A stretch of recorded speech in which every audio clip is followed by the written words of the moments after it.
Foreign exchange rate, basically foreign exchange क्या होता है बेटा, अगर हम अपनी डोमेस्टिक करेंसी को छोड़ देते हैं, डोमेस्टिक करेंसी को छोड़कर जितनी भी बाकी सारी करेंसीज होती हैं वो सारी क्या होती है हमारे लिए foreign exchange. For example like India में क्या चलता है, रुपी, बाहर की कंट्रीज में क्या चलता है, जो उनकी पर्टिकुलर करेंसी होती है, फॉर एग्जांपल लाइक यूएस में डॉलर, ठीक है, पाकिस्तान में जिन्ना। तो हर कंट्री की अपनी अपनी करेंसी होती है, तो उनके लिए हमारी करेंसी को छोड़ मतलब अपनी करेंसी को छोड़कर बाकी सारी करेंसीज क्या होती है फॉरेन करेंसी। लाइक हमारे लिए रुपी को छोड़कर बाकी सारी करेंसी क्या है फॉरेन करेंसी। यूएस वालों के लिए डॉलर को छोड़कर बाकी सारी करेंसी क्या है फॉरेन करेंसी। ठीक है, तो फॉरेन एक्सचेंज क्या होता है बेटा, जब हम एक अपनी डोमेस्टिक करेंसी को छोड़ते हैं और बाकी जो करेंसीज होती है वो सारी किस कैटेगरी में आती है, हमारी फॉरेन एक्सचेंज। क्लियर। फिर एक आता है बेटा हमारा फॉरेन एक्सचेंज रेट। देखो फॉरेन एक्सचेंज रेट क्या होता है, इट मींस जिस रेट पर आप एक करेंसी को दूसरी करेंसी के साथ एक्सचेंज कर पा रहे हो। फॉर एग्जांपल लाइक मैंने लिखा $1 इक्वल टू 70 रुपी, तो $1 का रेट कितना हुआ 70 रुपी, और 70 रुपी का रेट कितना हुआ $1, तो वो क्या हुआ उसका रेट, क्या हुआ उसका रेट, कि एक करेंसी जो दूसरी करेंसी में जब हम एक्सचेंज कर रहे हैं उसके लिए हमें कितना पे करना पड़ेगा, that is known as foreign exchange rate. फिर आता है बेटा वर्ड फॉरेन एक्सचेंज मार्केट। देखो हमने पढ़ा मार्केट बेसिकली क्या होती है, अगर इकोनॉमिक्स टर्म में +1 माइक्रो में पढ़े, कि area where buyer and seller interact with each other, जहां पर बायर और सेलर मिलते हैं। तो यहाँ ये भी वही चीज है जहां पर बायर और सेलर मिलेंगे, बट किसके बायर और किस चीज के सेलर, फॉरेन करेंसी। जहां पर हम एक करेंसी को दूसरी करेंसी के साथ एक्सचेंज करते हैं, यहाँ पर एक करेंसी किसके साथ एक्सचेंज होगी दूसरी करेंसी के साथ, उसको हम क्या बोलते हैं foreign exchange market.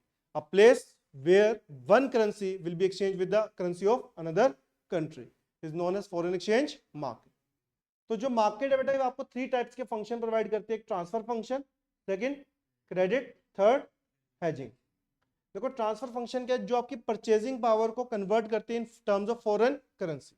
For example एक अगर मैं कहता हूं कि मैं 1 रुपी में इंडिया में 1 कैंडी परचेज कर सकता हूं, क्या सेम रुपी को जब मैं फॉरेन करेंसी में कन्वर्ट करूंगा, क्या मैं फॉरेन में जाकर उस करेंसी से क्या सेम कैंडी परचेज कर सकता हूं?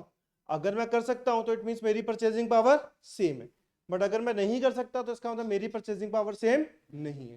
क्लियर हुआ ट्रांसफर फंक्शन। तो फॉरेन एक्सचेंज मार्केट हमें ट्रांसफर फंक्शन प्रोवाइड करते हैं जहां पर हम अपनी परचेजिंग पावर को in terms of foreign currency convert कर सकते हैं और चेक कर सकते हैं हम कितना परचेज कर सकते हैं। सेकंड आता है बेटा क्रेडिट फंक्शन। अब जब आप इंपोर्ट एक्सपोर्ट करोगे तो वहां पर एक्सपोर्टर को गारंटी भी मिलनी चाहिए कि जो इंपोर्टर है वो मुझे पे कर देगा। तो जो फॉरेन एक्सचेंज मार्केट होती है दैट इज अ बैंक जो इंपोर्टर बैंक होता है वो एक्सपोर्टर बैंक को गारंटी देता है कि भाई मेरा क्लाइंट पे कर देगा।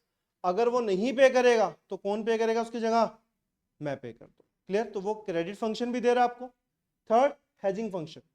हेजिंग फंक्शन क्या होता है बेटा, अब फॉर एग्जांपल एक आज मैंने कोई कॉन्ट्रैक्ट किया, $8 का रेट चल रहा है 60 रुपीज, बट वो फ्यूचर में मुझे डिलीवरी मिलेगी, पेमेंट मुझे फ्यूचर में करनी है, बट फ्यूचर में उसका रेट अप डाउन भी हो सकता है। अगर मान लो मैं फ्यूचर में उसका रेट अप चला गया तो मुझे तो बैठे बैठे नुकसान हो जाएगा। तो अब हम क्या करते हैं बेटा, वहां पर एक रेट डिफाइन कर लेते हैं कि आज जो रेट हम डिसाइड करेंगे फ्यूचर में उसी रेट के अकॉर्डिंगली पे करेंगे, बट जो फ्यूचर में रेट चलेगा हमें उससे कोई मतलब नहीं होगा। तो हमने रेट डिसाइड कर लिया, जिससे क्या हुआ पार्टी को लॉस मिनिमाइज हो सकता है। तो इसमें एक पार्टी का लॉस मिनिमाइज हो सकता है। समझ आया पॉइंट, कोई डाउट तो नहीं बेटा। अब पॉइंट आता है हम रेट कैसे डिफाइन करते हैं बेटा। एक होता है फिक्स्ड एक्सचेंज रेट। क्या होता है fixed exchange rate. Fixed exchange क्या होता है बेटा, जहां पर कौन डिसाइड करेगा, गवर्नमेंट और आरबीआई। हम अपनी कंट्री की बात करें दैट इज सेंट्रल बैंक। तो जहां पर सेंट्रल बैंक डिसाइड करेगा कि क्या रेट होगा उसको हम क्या बोलते हैं फिक्स्ड एक्सचेंज रेट। क्या बोलते हैं उसको हम फिक्स्ड एक्सचेंज रेट। देखो लिखा हुआ है जहां पर कौन डिसाइड कर रहे हैं, central bank. The rate determined by the central bank is known as fixed exchange rate. कोई डाउट। अब फिक्स्ड एक्सचेंज रेट जो होता है बेटा वो 2 टाइप का होता है, एक गोल्ड स्टैंडर्ड, दूसरा आएगा इसके बाद ब्रेटन वुड सिस्टम। कौन सा आएगा, ब्रेटन वुड सिस्टम। तो गोल्ड स्टैंडर्ड और ब्रेटन वुड सिस्टम में क्या डिफरेंस होता है। देखो गोल्ड स्टैंडर्ड में क्या है, हम हर करेंसी को किसके साथ कंपेयर करते थे, पहले गोल्ड के साथ। किसके साथ कंपेयर करते थे, गोल्ड।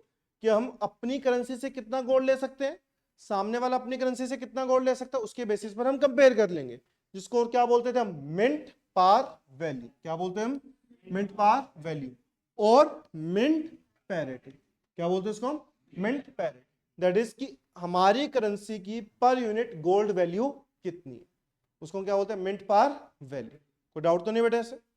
अब फॉर एग्जांपल हम कहते हैं कि हम 1 यूके पाउंड से 2 ग्राम गोल्ड ले सकते हैं। कितना ग्राम? 2 ग्राम। और 1 यूएस डॉलर से कितना? 1 ग्राम। तो अगर मुझे 1 यूके पाउंड चाहिए बेटा, और मेरे पास क्या है? US dollar. तो यूएस डॉलर से यूके पाउंड पर जाने के लिए क्या करना? यूके पाउंड कितनी करेंसी में कितने गोल्ड में आएगा? 2 ग्राम। और मेरा यूएस डॉलर कितने ग्राम गोल्ड ले सकता है? 1 ग्राम। 2 ग्राम के लिए कितना चाहिए होगा? 2 यूएस डॉलर। तो 1 यूके पाउंड की वैल्यू क्या होगी? 2 यूएस डॉलर। तो ऐसे हम कंपेयर करते थे। अब बेटा बट पॉइंट पता है क्या था यहाँ पर? जब गोल्ड स्टैंडर्ड चल रहा था तो ब्रेटन वुड्स सिस्टम क्यों लेकर आए? एक्चुअली क्या था, गोल्ड स्टैंडर्ड में सबसे बड़ी प्रॉब्लम थी, हर कंट्री की जो गोल्ड वैल्यू है वो डिफरेंट होती। ठीक है, सबसे बड़ी प्रॉब्लम तो ये थी कि अब जैसे दुबई है, दुबई में तो गोल्ड ज्यादा अवेलेबल है, तो वहां पर यूनिट गोल्ड क्या होगा? सस्ता पड़ेगा। इंडिया में नहीं है, कम है, तो पर यूनिट गोल्ड ज्यादा महंगा पड़ेगा। तो उसके अकॉर्डिंगली देखे तो प्रॉब्लम आ रही थी। तो हर कंट्री की गोल्ड वैल्यू डिफरेंट थी और कोई कॉमन यूनिट नहीं थी। कोई गोल्ड के साथ कंपेयर कर रहा था, कोई किसी दूसरे ऑर्नामेंट के साथ कंपेयर कर रहा है। तो वो एक सबसे बड़ी प्रॉब्लम थी। तब जाकर हमें रियलाइज हुआ कि नहीं, कोई नया सिस्टम आना चाहिए। रेट डिसाइड कौन करेगा? अभी भी गवर्नमेंट या आरबीआई, जैसे इंडिया के लिए, और दूसरी कंट्रीज के उनके सेंट्रल बैंक होंगे। ठीक है, वही डिसाइड करेंगे। बट सिस्टम गोल्ड को हटा दिया। ठीक है, गोल्ड को हटाकर क्या लेकर आए? Dollar system. क्या लेकर आए? डॉलर, जिसको हम क्या बोलते हैं? Bretton Wood system. देखो, it was gold was no longer used and it was replaced by US dollar. क्यों? यूएस उस टाइम पर काफी ज्यादा पावर में था। ठीक है, पावरफुल कंट्री थी, तो इसलिए यूएस डॉलर को यूज किया गया। क्लियर? बट रेट अभी भी कौन डिसाइड कर रहा है? गवर्नमेंट और सेंट्रल बैंक। कौन डिसाइड कर रहा है? गवर्नमेंट और सेंट्रल बैंक। वो हम अभी भी अपने आप से डिसाइड नहीं कर सकते। क्लियर है? तो अभी भी सारा सिस्टम तो वही चला रहे थे। अच्छा, एक चीज और, ब्रेटन वुड सिस्टम को और क्या बोलते हैं हम? Adjustable peg system. 1 mark question आ सकता है, what do you mean by pegging? क्या क्वेश्चन आ सकता है? What do you mean by pegging? Pegging क्या होता है बेटा? जब अपनी करेंसी को दूसरी करेंसी के साथ टाई अप करते हैं हम। ठीक है, when the domestic currency is tied with the value of another currency, मतलब कंपेयर करना। ठीक है, जब हम कंपेयर करते हैं कि हम अपनी करेंसी से दूसरी करेंसी कितनी ले सकते हैं, टाई किया ना हमने उसको हम क्या बोलते हैं? पेगिंग। ठीक है, वही वाला, थोड़ा वाटर सोडा मिक्स की, जन्नत में गए, वही वाला काम इसमें। ठीक है, तो वही चीज इसमें हमने करी कि एक करेंसी को जो दूसरी करेंसी के साथ टाई अप किया जाता है। अब बेटा पूरे के पूरे फिक्स्ड एक्सचेंज रेट की मेरिट्स क्या होंगे, डीमेरिट के? देखो, मेरिट स्टेबिलिटी रहेगी, क्योंकि एक बार गवर्नमेंट ने रेट डिसाइड कर दिया, चेंज तो होना नहीं इतनी जल्दी, तो क्या रहेगा? स्टेबिलिटी। सेकंड, मैक्रो पॉलिसीज को कोऑर्डिनेट करना इजी रहेगा। मैक्रो पॉलिसीज कैसे बेटा? अब फॉर एग्जांपल हम कोई पॉलिसी बनाते हैं इंपोर्ट एक्सपोर्ट से रिलेटेड, या कोई भी जो वर्ल्ड लेवल के हिसाब से पॉलिसी बना रहे हैं हम अपनी कंट्री के लिए, बट दूसरी कंट्री ने रेट चेंज कर दिया तो पॉलिसी खराब हो जाएगी। तो कहते हैं जब रेट सब अपने आप ही डिसाइड कर रहे हैं तो रेट इतनी जल्दी चेंज नहीं होंगे, तो इसीलिए हम मैक्रो पॉलिसीज इजीली बना सकते। और थर्ड, स्पेकुलेशन नहीं होगा बेटा। यहां पर देखो, आज की डेट में लोग डॉलर में इन्वेस्ट करते हैं। क्यों करते हैं? कि डॉलर का रेट बढ़ेगा तो हमें बेनिफिट मिलेगा, इसलिए इन्वेस्ट करते हैं ना। डॉलर भी एक तरह से ट्रेडिंग ही कर रहे हैं। तो वो कहते हैं कि ट्रेडिंग तो करने की जरूरत ही नहीं थी यहाँ पर। रीजन, क्योंकि गवर्नमेंट ने एक बार रेट डिसाइड किया, वो 1 साल 2 साल 3 साल क्या पता चेंज ही ना कर रही हो गवर्नमेंट, तो फिर आप ट्रेडिंग कैसे करोगे इसमें? इसलिए डॉलर में इन्वेस्टमेंट नहीं हो रही, स्पेकुलेशन नहीं थी। और डीमेरिट सबसे बड़ी इसकी ये थी बेटा, एक तो ओवर वैल्यूएशन भी हो सकती थी और अंडर वैल्यूएशन हो सकती। कोई कंट्री अपने आप को दूसरी कंट्री के कंपैरेटिवली ये कहेगी मैं उससे डाउन हूं, नहीं। तो इसलिए हर कंट्री क्या आ जाती थी कि वो दूसरे के कंपैरेटिवली अप रहे।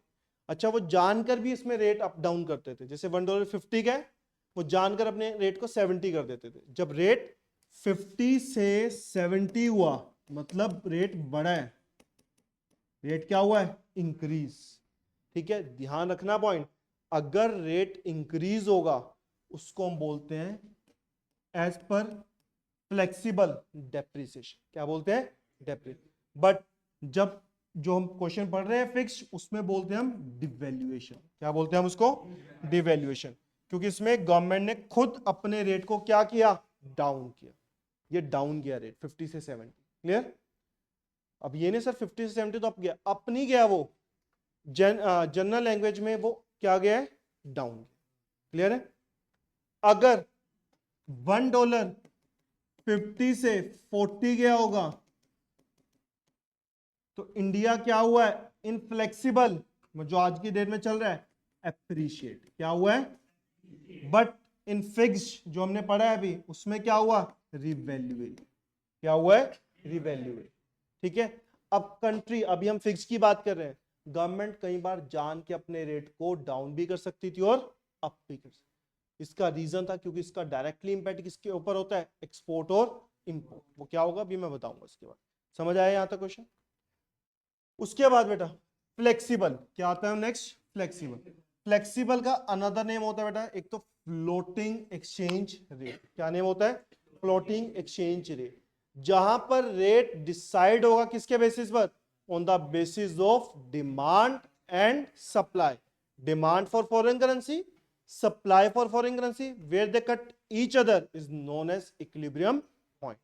ठीक है, उसको हम क्या बोलते हैं, इक्विलिब्रियम पॉइंट। देखो यहां पर डिमांड सप्लाई जहां कट करेगी वो क्या होगा, इक्विलिब्रियम पॉइंट। कोई डाउट तो नहीं बेटा इसमें। यहां पर हमने रेट डिसाइड कर दिया कि इस रेट पर हम इतनी क्वांटिटी सेल करने वाले डॉलर की। क्लियर है। वो एक्सचेंज होगी, बेसिक सेल नहीं, एक्सचेंज होगी। That is known as floating exchange rate और फ्लेक्सिबल एक्सचेंज रेट। याद रखना 1996 या 1995 उसके बाद इंडियन गवर्नमेंट ने कभी भी अपनी करेंसी को अपने आप डाउन नहीं किया। 1996 तक गवर्नमेंट खुद रेट को डिफाइन करती थी कि डॉलर का रेट क्या है। ठीक है, उसके कंपैरेटिवली हम अपने आप रेट डिसाइड कर रहे थे।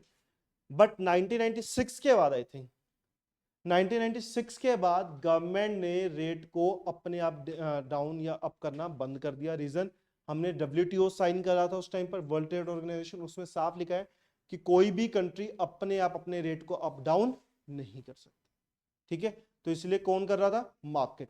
किसके बेसिस पर होगा, मार्केट।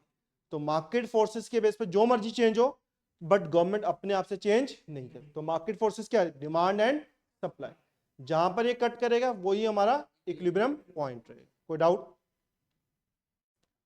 फिर पॉइंट आता है बेटा कंपोनेंट्स क्या है डिमांड के। हमें क्यों डॉलर चाहिए। अगर मैं आपसे पूछता हूं कि हमें डॉलर किस रीजन से चाहिए, देखो सबसे मेन पॉइंट, हमें बाहर की लोन की रीपेमेंट करनी है।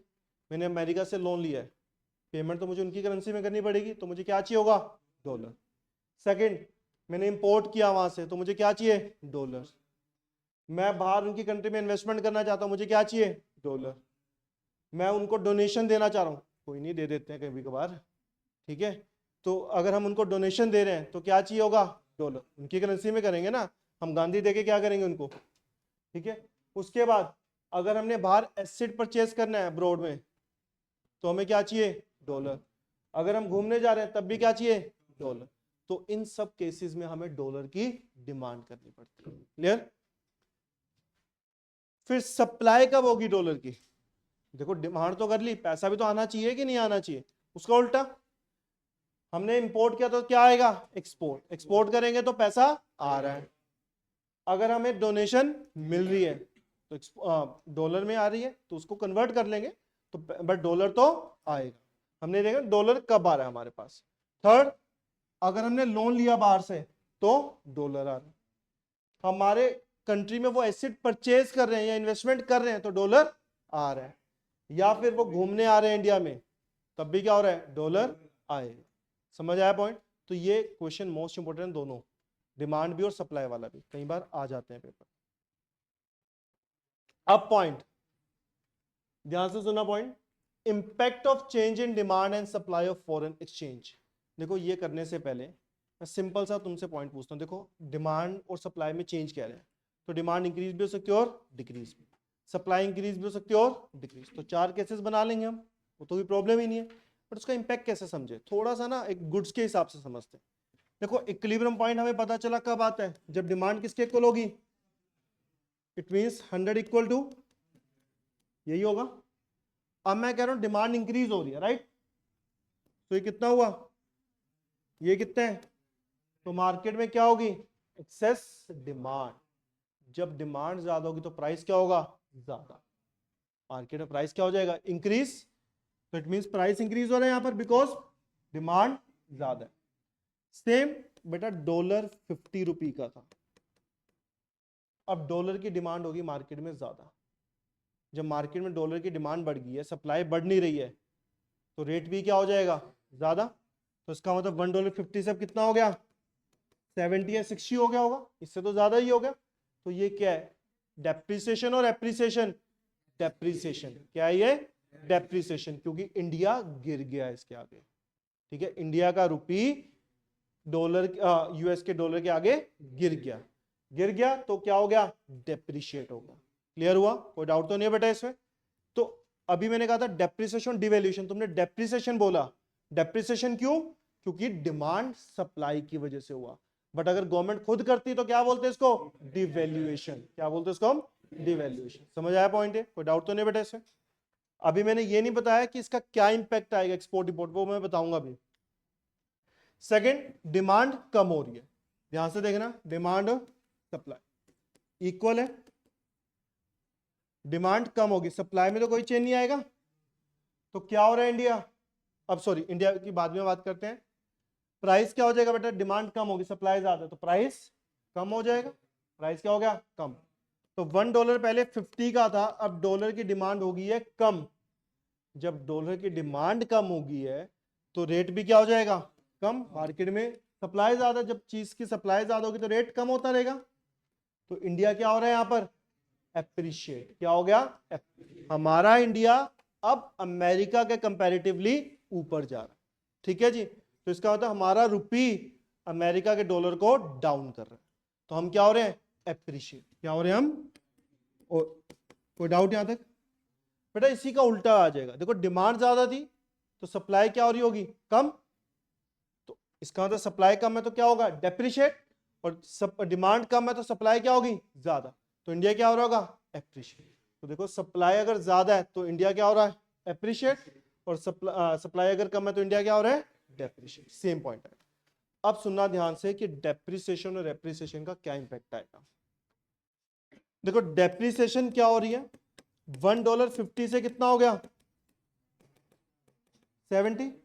अब तुम बताना मुझे, अगर कोई चीज 50 से 70 होगी तो बाहर वालों को हमारे गुड्स चीपर लग रहे हैं एक्सपेंसिव लग रहे हैं, चीपर।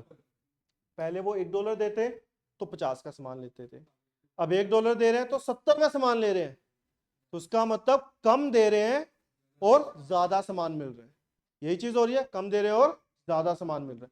तो इससे क्या हो रहा है हमारे गुड्स चीपर हो गए, चीपर हो गए तो वो ज्यादा डिमांड करेंगे, तो इससे हमारा एक्सपोर्ट क्या हो रहा है इंक्रीज। तो एक्सपोर्ट क्या हो गया बेटा increase, x means export. Same अब हमारा इंपोर्ट देखना है, पहले 50 रुपए देते थे तो कितना का सामान मिलता था $1, अब 70 रुपए देंगे तब कितने का सामान मिलेगा, तो हमारे लिए उनके गुड्स क्या हो गए एक्सपेंसिव, क्या हो गए, अगर एक्सपेंसिव हो गए तो डिमांड क्या करेंगे हम कम, तो हमारा इंपोर्ट क्या हो जाएगा कम, एंड एप्रिसिएशन क्या होगा बेटा इसका वाइसा वर्सा। अब अगर हमसे पूछा जाए क्या इसका मतलब, तो सर ये सही है डेप्रिशिएट होना चाहिए जो कि इंडिया हो रहा है, बट ये गलत है। रीजन, क्योंकि इससे जो डेवलपमेंटल इंपोर्ट्स होते हैं जैसे लाइक पेट्रोल या वो चीजें जो हम इंडिया में प्रोड्यूस नहीं कर पा रहे हैं, तो वो चीजें क्या हो जाएंगी महंगी हो जाएंगी, और महंगी हो जाएंगी तो ऑटोमेटिकली पेमेंट ज्यादा देने। क्लियर है, तो वो एक सबसे बड़ा नेगेटिव पॉइंट। समझ आया पॉइंट, कोई डाउट तो नहीं इसमें।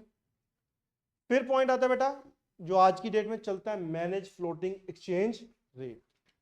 बेसिकली क्या होता है, गवर्नमेंट ने डिमांड सप्लाई को कहा कि आप रेट डिसाइड करो, मार्केट फोर्सेस रेट डिसाइड करेगी, जहां पर मार्केट फोर्सेस कट करेगी डिमांड सप्लाई कट करेगी वहीं पर रेट डिसाइड कर ले।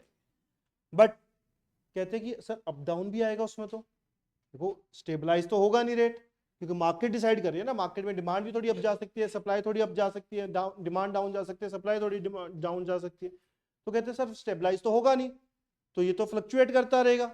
कहते हैं फ्लक्चुएशंस आएंगी, बट एक लिमिट सेट कर दी, किस लिमिट तक फ्लक्चुएशन आएंगी तो गवर्नमेंट बीच में इंटरफेयर नहीं करेगी, आरबीआई बीच में इंटरफेयर नहीं करेगी। बट अगर वो फ्लक्चुएशन जो है वो लिमिट क्रॉस कर जाएंगे तब बीच में कौन आएगा आरबीआई, कौन आएगा आरबीआई टू मेंटेन और स्टेबलाइज द रेट।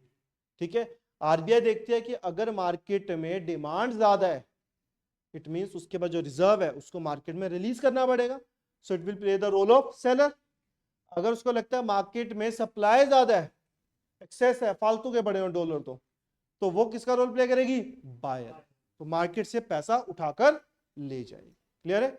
उसको हम बोलते हैं बेटा मैनेज फ्लोटिंग एक्सचेंज रेट। कोई डाउट तो नहीं बेटा इसमें? फिर आता है बेटा हमारा पॉइंट, नॉर्मल सी डेफिनेशन, स्पॉट मार्केट। जिस दिन ट्रांजैक्शन हुई उसके अगले 2 दिन तक ट्रांजैक्शन कंप्लीट हो जानी चाहिए, सेटल हो जानी चाहिए, उसको हम क्या बोलते हैं? Spot market. और स्पॉट रेट क्या होता है? जो रेट इस मार्केट में चलेगा उसको हम क्या बोलेंगे? Spot rate. Clear? The rate which prevails in the spot market is known as spot rate. फिर एक आता है बेटा forward market and forward rate. Forward market होती है, आज हमने कॉन्ट्रैक्ट किया किसके लिए? फ्यूचर के लिए, तो वो क्या होगी? Forward market. और उसमें जो रेट चलेगा उसको हम क्या बोलेंगे? Forward rate. क्या बोलेंगे उसको हम? Forward rate. कोई डाउट? फिर उसके बाद आता है बेटा जो हमने पढ़ा ना, डिमांड डाउनवर्ड जा रही है, सप्लाई अपवर्ड जा रही है, मैंने जान के बाद में लिखा है क्योंकि ये अब समझ आ जाएगा इसलिए। उसमें पहले करता है तो थोड़ा मुश्किल होती है, क्योंकि हमें डिमांड सप्लाई तो पता है, प्राइस और डिमांड में इनवर्स रिलेशन होता है, प्राइस और सप्लाई में पॉजिटिव होता है। अब सुनना ध्यान से, वो कह रहे हैं कि डिमांड कर्व जो है फॉरेन करेंसी को डाउनवर्ड क्यों है, प्राइस के साथ उसका इनवर्स रिलेशन क्यों आ रहा है? सिंपल सा पॉइंट है, अगर प्राइस कम हुआ किसका? Foreign exchange, with the fall in the price of foreign exchange, तो फॉरेन गुड्स बिकम चीपर, हमें चीपर लगेंगे। मुझे रेट कम हुआ तो मुझे क्या लग रहे हैं? उनके गुड्स चीपर। $1.50 से 40 हो गया तो मुझे उनके गुड्स चीपर लग रहे हैं। चीपर लगेंगे तो मैं इंपोर्ट क्या कर दूंगा? ज्यादा। और बेटा हमें पता है इंपोर्ट करने से डॉलर की डिमांड क्या हो जाती है? ज्यादा। रेट कम हुआ, गुड्स चीपर लगे। क्लियर? चीपर लगने से मैंने इंपोर्ट क्या कर दिया? इंक्रीज, डिमांड ज्यादा कर दी, तो ऑटोमेटिकली डॉलर की डिमांड भी क्या हो जाएगी? फिर इंक्रीज, प्राइस कम, डिमांड ज्यादा, तो क्या रिलेशन हुआ? इनवर्स। तो कर्व क्या रहेगी? और इसका ऑपोजिट सप्लाई के साथ, जैसे फॉरेन एक्सचेंज रेट इंक्रीज हुआ it makes domestic goods cheaper. वही अगर $1.50 से 40 और 70 हो गया, प्राइस बढ़ गया, तो उनको हमारे गुड्स क्या लग रहे हैं? चीपर। गुड्स, डोमेस्टिक गुड्स लग रहे हैं चीपर, तो एक्सपोर्ट क्या हो जाएगा? तो हमारे पास फॉरेन करेंसी भी क्या आएगी? ज्यादा, तो डॉलर ज्यादा। तो क्या रिलेशन आ रहा है? तो कर्व क्या रहेगी? विदाउट, आया समझे? फिर आता है बेटा हमारा फिक्स्ड और फ्लेक्सिबल में डिफरेंस। मीनिंग क्या है? फिक्स रेट कौन डिसाइड कर रहा था? आरबीआई या गवर्नमेंट। और फ्लेक्सिबल में मार्केट फोर्सेस। मार्केट फोर्सेस का फिक्स में इफेक्ट आएगा नहीं, बट फ्लेक्सिबल में आएगा। फ्लेक्सिबल का अनदर नेम क्या था? फ्लोटिंग। कंट्रोल ऑफ गवर्नमेंट किस में होगा? फिक्स। फ्लेक्सिबल में स्टेबिलिटी किस में रहेगी? फिक्स। फ्लेक्सिबल में नहीं रहेगी। समझ आया? Devaluation depreciation. डिवैल्यूएशन क्या था? जब रेट डाउन जाएगा कौन करेगा? गवर्नमेंट। और डेप्रिसिएशन, रेट डाउन जाएगा किसकी वजह से? Demand and supply. तो डिवैल्यूएशन किस में आता है? फिक्स्ड। डेप्रिसिएशन किस में आता है? फ्लेक्सिबल और फ्लोटिंग। कोई डाउट है बेटा? अब यहां पर ना एक क्वेश्चन था, मुझे एग्जैक्टली क्वेश्चन ध्यान नहीं आ रहा, मतलब क्वेश्चन पता है कैसे आता है कि जैसे Indian price is all time low as compare to the dollar. अब बच्चों को लगता है ऑल टाइम लो का मतलब है कि $1.50 से 40 हो गया, तो वो इसका आंसर लिख देते हैं एप्रिशिएट हो गया। ऑल टाइम लो मैंने क्या बताया था स्टार्टिंग में? लो मतलब 50 से बढ़ गया, ठीक है, 50 से 60 हुआ। उनका कहने का मतलब है सबसे लोवेस्ट गया है। लोवेस्ट इन द सेंस कि 50 से 60, 65, 70 तक जब जाता रहता था, बट अब सबसे पॉइंट पर चला गया, हाईएस्ट तक था 84 तक चला गया। तो उसका इंपैक्ट बताओ क्या होगा? तो डेप्रिसिएशन हुआ, डेप्रिसिएशन से एक्सपोर्ट क्या हो जाएंगे? ज्यादा। इंपोर्ट क्या हो जाएंगे? कम। तो क्या इंपोर्ट कम होना और बेटर पॉइंट है? गलत है।